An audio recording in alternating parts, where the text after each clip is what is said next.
আসসালামু আলাইকুম। সকাল টিভিতে আপনাদেরকে স্বাগতম জানাই।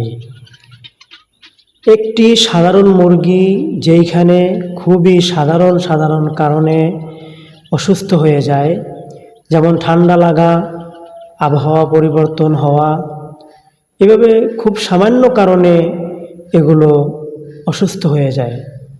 সেইখানে এমন একটা শক্তপোক্ত মুরগি আছে যে মুরগিটা -ডিগ্রি ঠান্ডা থেকে শুরু করে একেবারে অনেক বেশি গরম আবহাওয়ার ভিতরেও এটা দিব্যি আরামে বেঁচে থাকতে পারে। অন্য মুরগি ঠান্ডায় কাবু হয়ে যায়, আবার গরমে হিট স্ট্রোক করে মারা যায়। এই মুরগিটা, এই তিথির মুরগিটা এগুলো থেকে খুবই ভালোভাবেই বেঁচে থাকতে পারে। এই মুরগিটার জান খুবই শক্ত, এটা খুব সহজে রোগবালাই হয় না।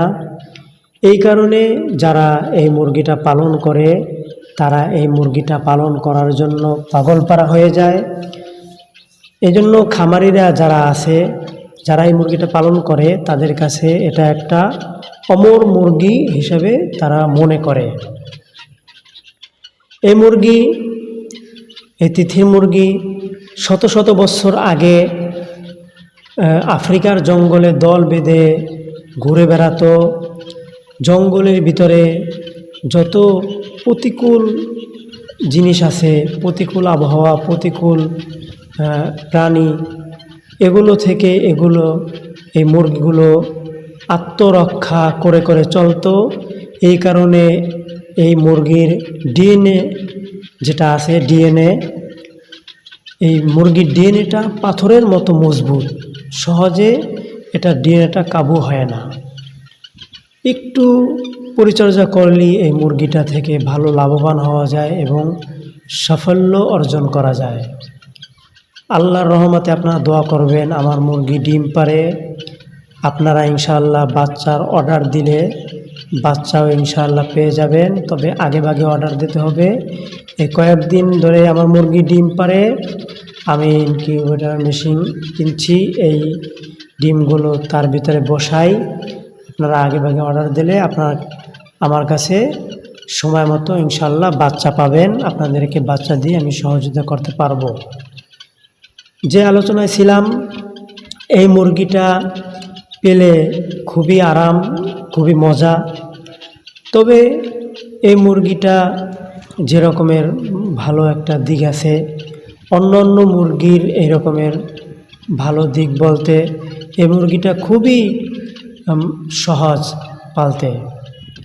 পালতে খুবই সহজ।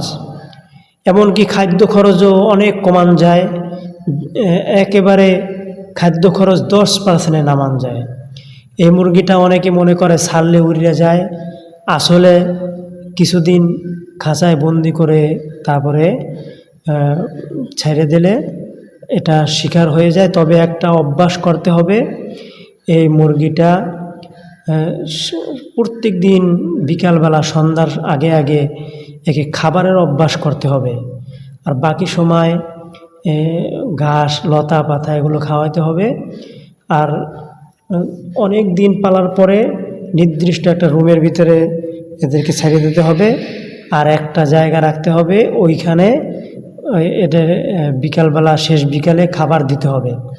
তাহলে এগুলো শেষ বিকালে যখন আপনি খাবার নিয়ে ওখানে যাইবেন তখনই এরা এসে পড়বে, ওই অভ্যাসটা তাদের থেকে যাইবে।